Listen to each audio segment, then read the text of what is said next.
It's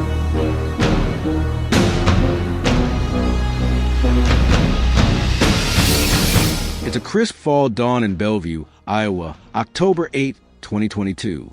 The sun's barely peeking over the horizon, painting the sky a faint orange, but the air's got that bite that makes you pull your jacket tight.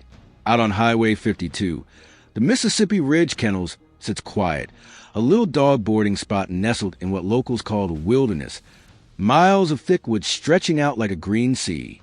Angela Prichard, 55, pulls up in her car around 7 a.m., same as always.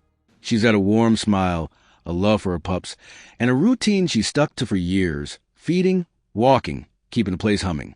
The dogs are barking already, a low rumble of noise. But that's normal, right? Except today, it's not. Inside, something's waiting, something that's been lurking since the dead of night.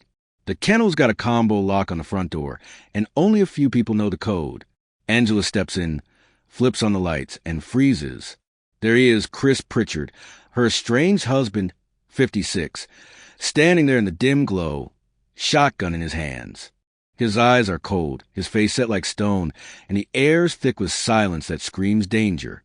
She doesn't even get a word out before she's scrambling for her phone, dialing 911, her voice shaking as it crackles to the line. Please get out. Please, Chris, get out.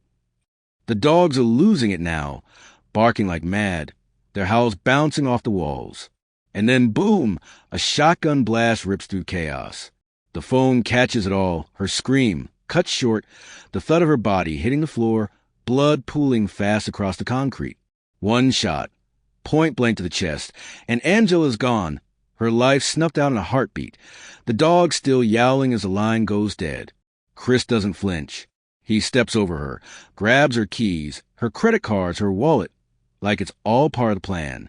Blood's dripping from the shotgun barrel, smearing the floor as he moves. He's calm, methodical, like he's ticking off a checklist. Outside, he hops in her car, her fucking car, and peels out, leaving the kennel a slaughterhouse. The dog's barks fading into the woods. Neighbors hear the shot, call it in. But by the time Jackson County Sheriff's deputies roll up, it's too late.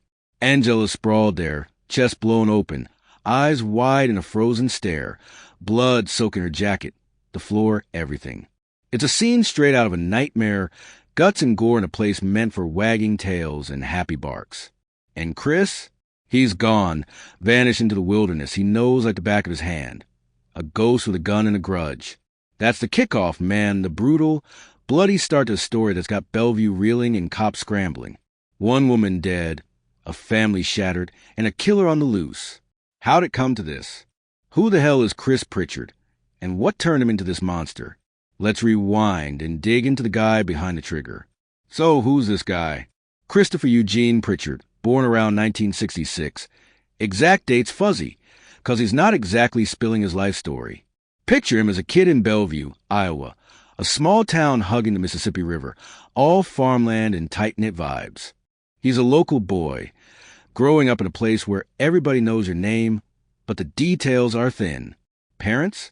Siblings? No one's talking much, but we know he's got roots here, deep ones. Maybe he's running around the woods as a kid, fishing the river, learning the lay of the land that'll help him hide later. School's probably a drag, average grades, maybe a scuffle or two, nothing wild enough to raise flags. He's a big guy, broad, the kind who looks like he can handle himself, but quiet, keeps to the edges.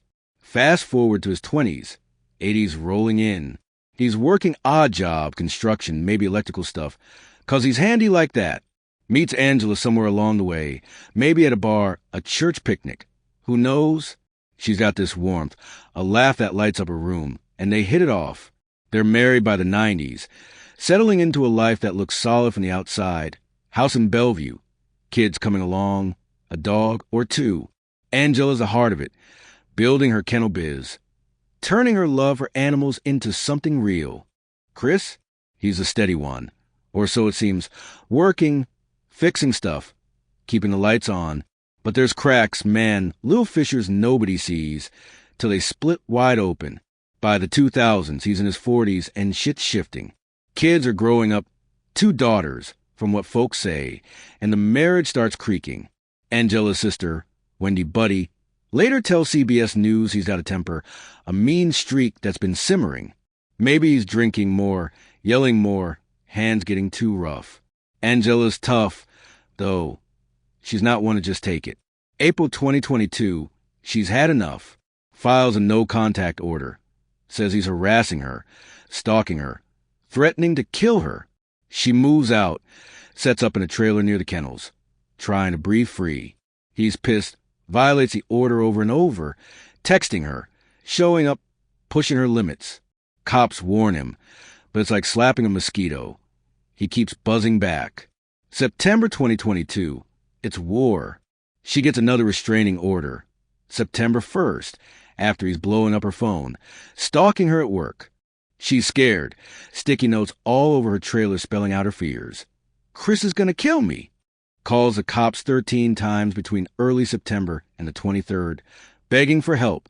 They issue an arrest warrant September 30th. 6 days in jail for the violations, but don't nab him. Why? Family says the Bellevue PD is soft on him.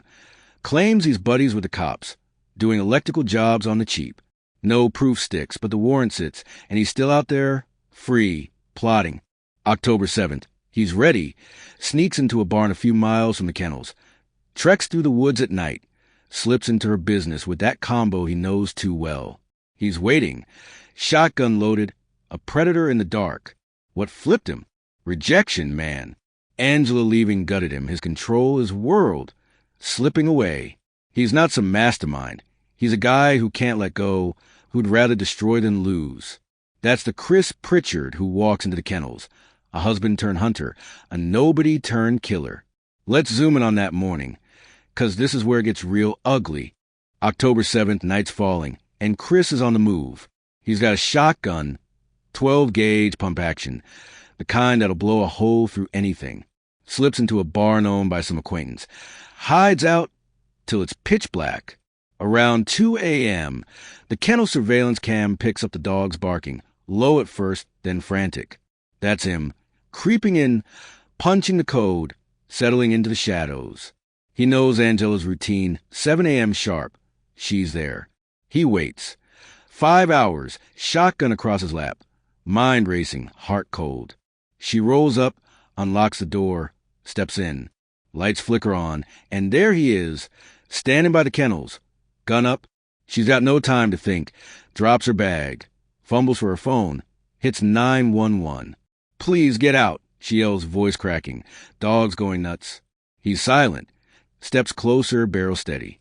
Chris, she screams, backing up, tripping over a water bowl. Boom! The shot's deafening point blank, right through her chest. Blood explodes.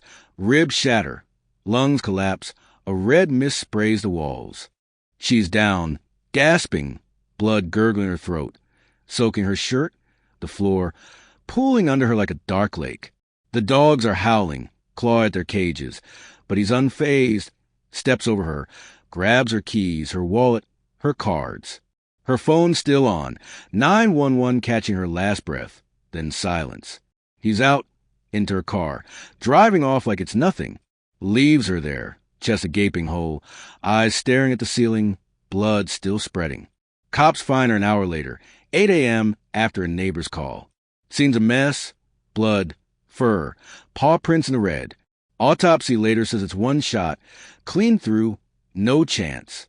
He took her stuff, robbery on top of murder, then ditched the car, vanished into the woods he knows like home. That's the kill, man, brutal, personal, a horror show in broad daylight. What's ticking in this guy's head? Let's crack it open. He's not a serial killer. Not some genius psycho. He's a regular dude who snapped hard. Psychologically, it's rejection, control, rage.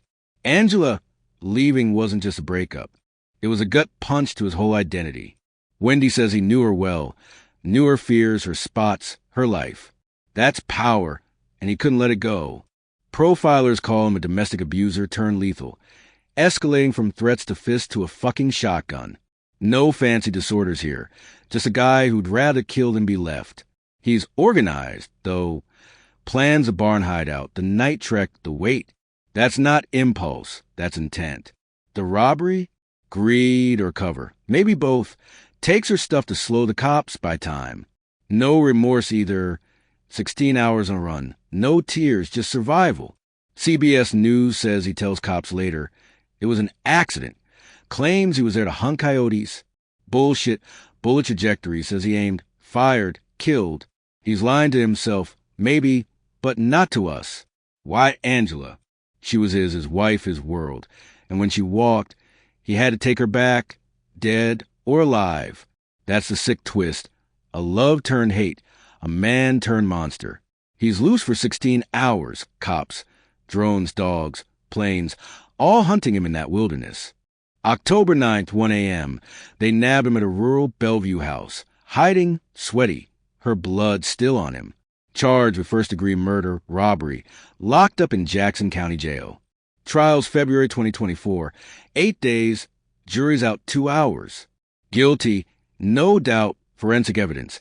That 911 call, her voice naming him. March 23rd, Judge Michael Shubert drops it. Life without parole, plus 25 years for robbery. He's 58, sobbing in court. I'm so sorry, it was an accident. But no one's buying it. Angela's family's wrecked. Wendy's guilt.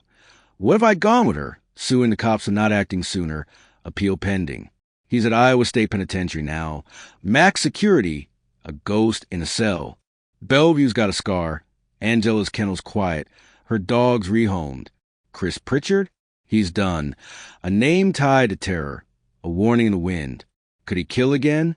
Not locked up, but that rage, man, it's the kind that never dies.